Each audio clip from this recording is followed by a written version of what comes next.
Hello friends, कैसे हो आप लोग। तो चलिए, आज जो मैं आप लोगों के लिए टॉपिक लेके आया हूँ वो बहुत ही रेलिवेंट है। आपके एग्जामिनेशन के पॉइंट ऑफ व्यू से तो है ही, लेकिन आपके नॉलेज के पॉइंट ऑफ व्यू से और जो डे टू डे बेसिस पे डिपार्टमेंटल वर्क होता है असेसमेंट में, खास करके जॉब में और या असेसमेंट यूनिट में भी, वहाँ पे ये केस लॉ बहुत ही रेलिवेंट हो जाता है। चलिए, आज का जो केस मैं लेके आया हूं उसका नाम है CIT versus Kelvinator of India. आप लोगों में से काफी लोगों ने सुना भी होगा और देखा भी होगा और पढ़ा भी होगा। लेकिन जो आज मेरा डिस्कस करने का ऑब्जेक्टिव है वो ये है कि आखिर इस लॉ में क्या फॉर्मुलेट किया गया, सुप्रीम कोर्ट ने क्या जजमेंट दिया जिसके आधार पे इस केस लॉ को एसएससी प्रीफर करते हैं कोर्ट करने के लिए, खास करके रीओपनिंग के समय में। जैसा कि आप लोगों को पता है कि जून का पीरियड जो हम लोगों को गया था वो रीओपनिंग से रिलेटेड था और कई ऐसे चीज हम लोगों ने शेयर किया था या नोटिस भेजा था जिसके अगेंस्ट में रिप्लाई आया था एसएससी का, जिसमें कि काफी लोगों ने CIT versus Kelvinator of India case law जो कि 2010 का है कोट किया था। चलिए, सबसे पहले हम इस केस के बारे में, फैक्ट्स के बारे में बात करते हैं। बेसिकली इसमें क्या था कि एक एसएससी कैलविनेटर ऑफ इंडिया जो है, तो मैं यहाँ एसएससी बोलूंगा, बार बार केस का नाम नहीं बोलूंगा। बेसिकली एसएससी जो है एक रिटर्न फाइल किया। रिटर्न फाइल करने के बाद उसका जो केस है स्क्रूटनी में सेलेक्ट हुआ नॉर्मल वे में, जैसे कास्ट सिलेक्शन होता है। और उस केस सिलेक्शन में असेसमेंट जो कंप्लीट हुआ उसमें कोई भी एडवर्स डिसीजन नहीं लिया गया। मतलब जो रिटर्न फाइल किया गया था वो एक्सेप्ट कर लिया गया। मतलब no addition was made by the AO. Clear. Subsequently AO found something incriminating materials. Incriminating material means something which was observed by the AO that some income has been escaped। जैसा कि आप लोगों को पता है कि 148 नोटिस भेजने के लिए हम लोग escapement ऑफ इनकम की बात करते हैं, रीजन टू बिलीव की बात करते हैं, है ना। तो 1989 में अमेंडमेंट आने के बाद एक वाइडर स्केल पे डिपार्टमेंटल पावर बढ़ गया था एओ के लिए कि आप रीओपन जो है वाइडर स्केल पे कर सकते हैं। क्लियर। तो उसी आधार पे हुआ कि कुछ ऐसे क्लेम था, जो डिडक्शन था जो एसएससी का था, उसे अननेसेसरीली अलाउ कर दिया गया। मतलब एक्सेस डिडक्शन अलाउ कर दिया गया, जिसे कि इसे विथड्रॉ करना था। विथड्रॉल पर्पज से ये केस को रीओपन किया गया और ये रीजन टू बिलीव भी बना। करेक्ट। अब यहाँ पे रीओपनिंग होने के बाद असेसमेंट भी कंप्लीट हुआ। इसी को चैलेंज किया गया आगे, first appellate, second appellate and finally high court से सुप्रीम कोर्ट तक केस पहुंचा, जहां पे बेसिकली क्वेश्चन ऑफ लॉ ये बना कि क्या ये रियली में merely A change of opinion है। मतलब मेरे केस को मेरा इस केस का पिकअप करने का पर्पस ये है कि मियर चेंज ऑफ ओपिनियन का मतलब क्या होता है, और मियर ऑफ चेंज ओपिनियन अगर है तो क्या केस रीओपन किया जा सकता है। तो सुप्रीम कोर्ट के इस केस में जो कि 2010 में आया था, जिसमें जजमेंट दिया गया कि merely change of opinion cannot be the ground to believe or reason to believe that the income has escaped। अब यहाँ पर रीजन ये बना, मतलब रीजन टू बिलीव हो ही गया कि भाई some deduction has been excessively allowed। लेकिन यहाँ पे जो ओपिनियन एसएससी का था या सुप्रीम कोर्ट का फाइनल वर्डिक्ट जो आया उसमें ये आया कि merely change of opinion cannot be the ground for reopening। अब यहाँ पे लॉजिक क्या दिया गया कि फर्स्ट असेसमेंट 143.3 जो कंप्लीट हुआ था, वहां पे जो भी डिटेल्स मांगे गए थे वो सारे डिटेल्स मिला, फर्निश किया गया एसएससी के द्वारा, और उसके बाद एज इट इज एक्सेप्ट किया गया एओ के द्वारा। मतलब स्क्रूटनी में किसी भी तरह का एडिशन नहीं हुआ। ये 143.3 का था।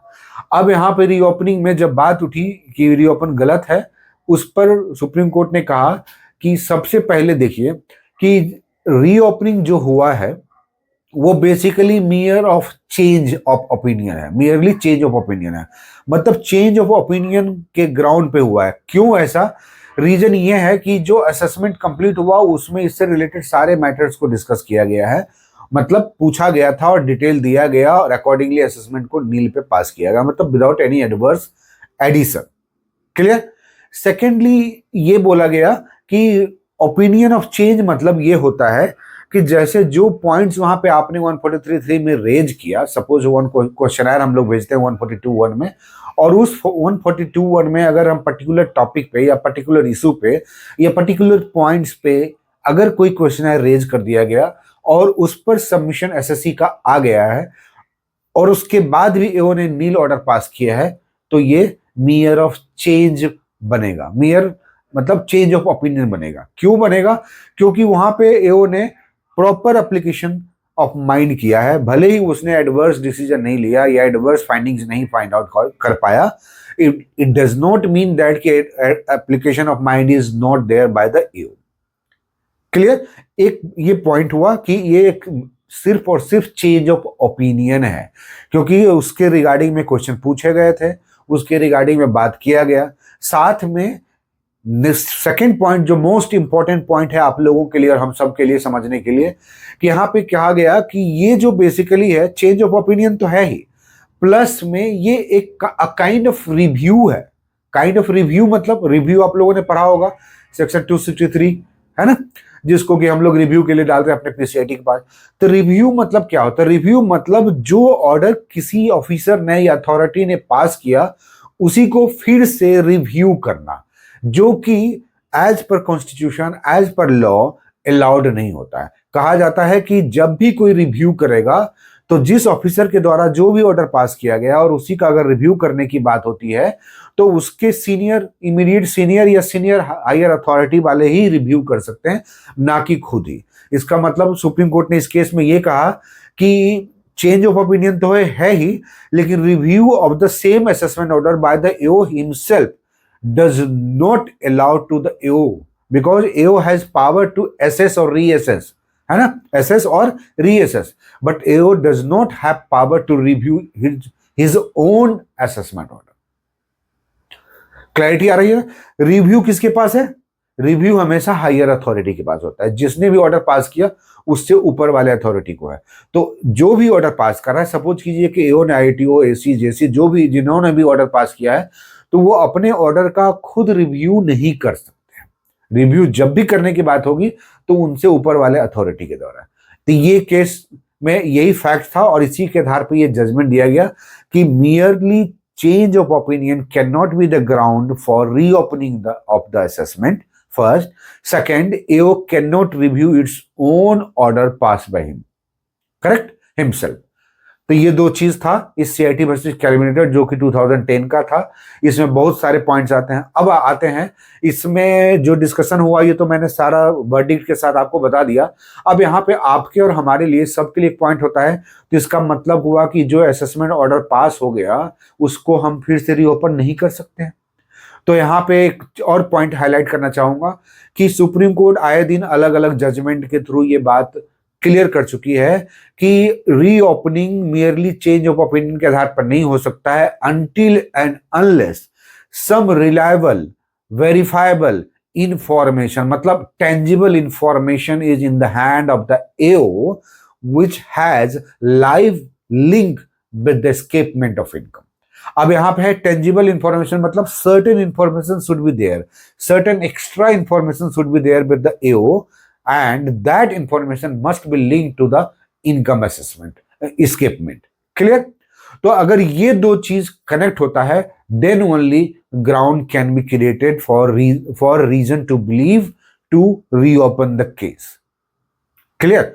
अभी एक चीज और आता है, कई दिन हम लोग इसको काउंटर करते हैं अलग अलग जजमेंट से, जिसमें एक केस का नाम है CIT versus Tech Span India Limited, right. इसके बारे में हम अगले वीडियो में डिस्कस करेंगे, लेकिन जिसमें कि एक पॉइंट डिस्कस किया गया है, एग्जामिनेशन मतलब क्या होता है। एओ जो एग्जामिन करता है whether the assessment order speaks about the examination of the facts और फाइंडिंग्स और डिटेल्स और issues, how the AO is satisfied कि एग्जामिनेशन हैज बीन डन।